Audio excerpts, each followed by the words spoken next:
আজকের ক্লাসে আমরা এই পর্যায়ে বুঝবো একটি অনলাইন শপ এর স্টক ইনভেন্টরি বা কিভাবে আমরা প্রোডাক্টগুলোকে রেজিস্টার বেস করব, ঠিক না? ওকে, তো প্রথমত আমরা প্রথম অংশে দেখেছিলাম একটা কন্ট্যাক্ট লিস্ট কিভাবে তৈরি করতে হয় বা কাস্টমার এবং কন্ট্যাক্ট লিস্ট কাস্টমার লিস্ট আর কন্ট্যাক্ট লিস্ট কিভাবে তৈরি করতে হয়। এই পর্যায়ে আমরা দেখব কি প্রোডাক্ট রেজিস্টার তৈরি করা, মানে একটা কোম্পানির প্রোডাক্ট রেজিস্টার তৈরি করা, অথবা আমি যদি ফেসবুক কেন্দ্রিক যদি বিজনেস করে থাকি তখন অবশ্যই আমার ছোটোখাটো প্রোডাক্ট ইনভেন্টরি সম্পর্কে জানবো, ঠিক আছে? তাহলে ইনভেন্টরিটা কেন করব? আমার এই সব প্রোডাক্টগুলো আমার কাছে অ্যাভেলেবেল আছে কি নেই, এবং সাথে কয়টা প্রোডাক্ট সেল হয়েছে এবং কয়টা প্রোডাক্ট ড্যামেজ হয়েছে, এসব জিনিস জানার জন্য, ঠিক না? ওকে, আমি করলাম কি এইখানে সেলগুলোকে সিলেকশন করে এটা মার্জ করে দিলাম। আমি এই এরিয়ায় হয়তো কোনো একটা জিনিস করতে পারি। যখন ইনসার্টে চলে যাব, ইনসার্টে চলে যাওয়ার পর শেপস একটা টেক্সট বক্স নিলাম। আমি এখানে লিখব online shop product inventory register. Okay, এতটুকু লিখলাম। মিডল সেন্টার অ্যালাইনমেন্টে নিয়ে আসলাম। এরপর এটা মিডল অ্যালাইনে কি করলাম, নিলাম, জাস্ট বসালাম। এখন কথা হচ্ছে এই যে টেক্সট এরিয়ার উপর বাইরে আউটলাইন আছে না, সেটা আমি কি করব, ট্রান্সপারেন্ট করব। তাহলে ফরম্যাট অপশন যেটা আছে না ড্রয়িং টুলসে, ফরম্যাট অপশনে ক্লিক করলাম, তারপর ট্রান্সপারেন্ট করে দিলাম। এখন কথা হচ্ছে কি আমি কোন কোম্পানির করব, যেহেতু আমাদের শুরু থেকে একটা লোগো আমরা ক্রিয়েট করে নিয়েছিলাম, সেহেতু আমি করে রেখেছি এইভাবে। তো এখানে আমি এবার কি করব, সিরিয়াল নাম্বার দিব, ঠিক না? সিরিয়াল নাম্বার দিলাম, প্রোডাক্ট নেম দিলাম, এরপর কি দিলাম, একটা নতুন শব্দ আসতেছে কি ক্যাটাগরি, ঠিক না? এরপর আমি দিব কি stock in, stock out and damage product, ঠিক আছে? সিম্পল ফরম্যাটে আমরা দেখব।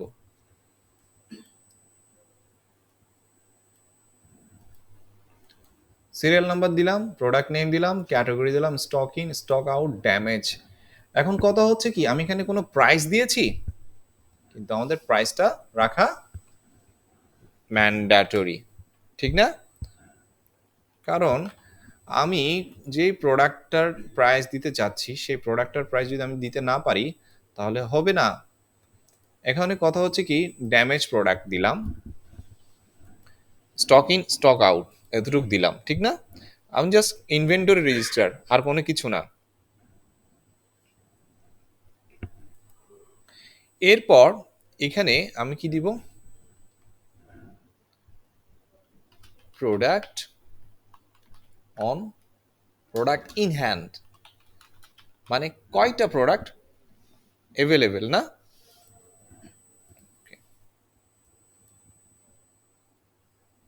কয়টা প্রোডাক্ট অ্যাভেলেবেল। এখন কথা হচ্ছে কি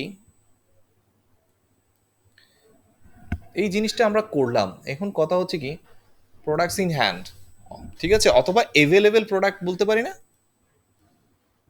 নাকি প্রোডাক্ট ইন হ্যান্ড এটাই থাক, ঠিক আছে? ওকে, এখন আমরা কি দেখছি, একটা অনলাইন শপের জন্য আমরা ইনভেন্টরি করব। প্রতিদিন আমার কাছে কি হচ্ছে, প্রোডাক্ট রেজিস্টার মেনটেন করতে হচ্ছে। আমি বিক্রি করতেছি কসমেটিক্সের জন্য সোপ, তাহলে ঠিক আছে আমি লিখলাম ডেটল সোপ, ঠিক আছে? প্রাইস মনে করলাম 100 টাকা, ইমাজিনারি, ঠিক আছে? এটার ক্যাটাগরি কি সোপ, ঠিক না? এটা বর্তমানে স্টকে আছে, আমি ইন করলাম কটা, 5টা, স্টক থেকে আউট হলো 3টা, তাহলে সেল হয়ে গেছে 3টা, তাহলে এখানে কয়টা আছে, দুটো। আগে ম্যানুয়ালি আমরা যোগ বিয়োগ পরে করব। ঠিক আছে, বললাম কি এটার কোনো ড্যামেজ প্রোডাক্ট নেই। ঠিক আছে, ঠিক এইভাবে আমরা করলাম কি, এটা সোপ, এটার প্রোডাক্ট রেজিস্টারের নাম কি দিলাম আমরা, সোপ, ঠিক না? ঠিক এইভাবে যদি আমি কিছু কাজ করি, আরেকটা শিট নিব, শিট নিয়ে আমি এখানে করলাম কি, এই এটার নাম দিলাম কি ফেস ওয়াশ, ইমাজিনারি করলাম। ঠিক আছে, তাহলে এখানে কি দিলাম, পন্ডস ফেস ওয়াশ।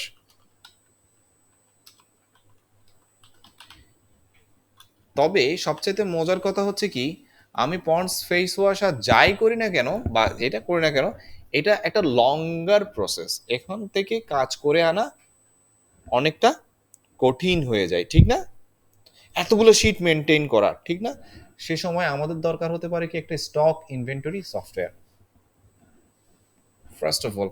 কিন্তু আমরা আসলে কাজ করার স্বার্থে আমরা এই জিনিসটা জানতেছি, মানে প্রোডাক্টগুলোকে ক্যাটাগরাইজ করার জন্য, বা বেসিকলি আমরা যখন ফেসবুক শপ কেন্দ্রিক, মানে ফেসবুকের পেজ কেন্দ্রিক যখন ছোট ছোট বিজনেস করি, তখন এইটা মেনটেন করতে আমরা পারতেছি। কিন্তু যখন বৃহৎ পরিসরে বিজনেস করব, তখন আমাদের অবশ্যই একটা স্টক ইনভেন্টরি ম্যানেজমেন্ট সফটওয়্যার দরকার হবে।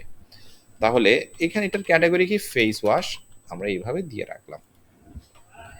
এখন এটাকে 01 দিলাম, যেহেতু জিরো চলে যাচ্ছে, তখন আমরা কি করবো, জেনারেলের এই ভ্যালুতে গিয়ে এটাকে টিএক্সটি করে দিব, তখন কি হবে 0101, ঠিক না? এইভাবে হচ্ছে। তাহলে প্রতিটা জিনিস আমরা কি লিখছি, যখন আমরা বিজনেস করতে যাব, তখন আমাদের চিন্তা করতে হবে সিরিয়াল নাম্বার দিব, প্রোডাক্টের নাম, প্রাইস, ক্যাটাগরি, কয়টা স্টকে ঢুকছে, কয়টা স্টক থেকে আউট হচ্ছে, কয়টা ড্যামেজ গেছে, এবং কয়টা প্রোডাক্ট এভেলেবেল আছে। এই জিনিসগুলো যদি আমরা সহজে মেনটেন করি, তখন আমরা আমাদের ব্যবসাটাকে ক্ষুদ্র পরিসর থেকে আস্তে আস্তে এগিয়ে নিয়ে বৃহৎ পরিসরে আনতে পারবো। তখন যখন বৃহৎ পরিসরে আসবো, তখন অবশ্যই এটার স্ট্রেংথ আরো যেন রোবাস্ট হয়, তখন সেজন্য আমাদেরকে টেকনোলজি অ্যাডাপ্ট করতে হবে, ঠিক না? আমরা তো সেশনে প্রতিটা জায়গায় প্রতিদিন একটা একটা ইন্টারেক্টিভ ভিডিও দেখি, ঠিক না? এইটাই কারণে আমরা খেয়াল করব। তাহলে আমাদেরকে এই বিজনেস, আচ্ছা এইবার এখানে যে মাস এমন প্রতিটা একটা হেড করছি না আমরা, হেডের এবার আমরা কালার এসাইন করব আজকে, ঠিক আছে? কালার এসাইন করা শিখবো। এই সিরিয়াল নাম্বার ওইটার আমরা ব্যাকগ্রাউন্ড ফিলটা করলাম মনে করি এইভাবে। তাহলে প্রতিটা জায়গায় আমরা এইভাবে দিয়ে রাখি আর চেঞ্জ না করি কালার। তাহলে সবগুলোকে যদি একসাথে দিতে চাই, সিলেকশন করে নিলাম, তাহলে এভাবে হবে, ঠিক না? ক্লিয়ার? ওকে। এইবার এখানে এই লেখাগুলো সবগুলোকে সিলেকশন করলাম, সিলেকশন করে বললাম আমি সেন্টার অ্যালাইন করব। সেন্টার অ্যালাইন হয়ে গেল না? আমি যদি বলতাম টপ করব বা মিডল করব, তাহলে আমার একটু করে এটার যদি করি, তাহলে কি আমার top align, middle align, bottom align, ঠিক না? সবগুলো আমরা করতে পারছি। এখন আমরা করছি কি সেন্টার অ্যালাইন করে রাখলাম টপে গিয়ে, প্রতিটা কাজ আমরা বুঝতে পারছি। তাহলে ঠিক এইভাবে যদি আমরা কোনো একটা কাজ করতে চাই, তাহলে এটার বর্ডার লাইন এরিয়াটাকে আমরা কি করলাম, এখন অল বর্ডার দিয়ে দিলাম। এখন খুব সহজেই আমরা একটা প্রোডাক্ট রেজিস্টার তৈরি করতে পারছি, প্রোডাক্ট ইনভেন্টরি রেজিস্টার তৈরি করতে পারছি। তো প্রোডাক্ট ইনভেন্টরি রেজিস্টারটা করব কেন, আমরা প্রোডাক্ট কোনটা সেল করতে চাচ্ছি, কোনটা সেল করি নাই, বা কোনটা কোন কোন প্রোডাক্টের স্টকে আছে, কোন কোন প্রোডাক্টের স্টকে নেই। আমি যে অনলাইনে বিজনেসটা করতেছি ছোট পরিসরে একটা ফেসবুক শপ কেন্দ্রিক, তখন আমরা এই জিনিসটা মেনটেন করলে দেখা যাচ্ছে কি আমার আজকে 10টা ফেস ওয়াশ সেল হয়েছে, 10টা সাবান সেল হয়েছে, 10টা খেজুরের প্যাকেট সেল হয়েছে, 10 বোতল মধু সেল হয়েছে। অনেকে করে না, অর্গানিক খাবারের ব্যবসা করে না, তখন তারা এই জিনিসটা কি করতে পারবে, মেনটেন করতে পারবে। আমি এখানে কিন্তু টাকার কোনো হিসাব লিখি নাই, আমি আগে বলেছি স্টক ইন স্টক আউট বুঝেন, ড্যামেজ বলেন। কারণ ড্যামেজটা কেন বলেছি, আমি সিস্টেম লস বলে একটা কথা থাকে না, আমি যে কিনেছি প্রতিটা প্রোডাক্ট, কেনার পরে হয়তো কোনো একটা প্রোডাক্টের প্যাকেট খুলে যেতে পারে, এবং সেটা তো আমি বিক্রি করতে পারবো না, কিন্তু আমার লসটা আমার কাটিয়ে উঠতে গেলে ওখানে আমাকে মুদ্রামান বাড়াতে হবে, সেলের প্রাইসের মান বাড়াতে হবে, কিন্তু আমি লসটা যেন কাটিয়ে উঠতে পারি, ঠিক না?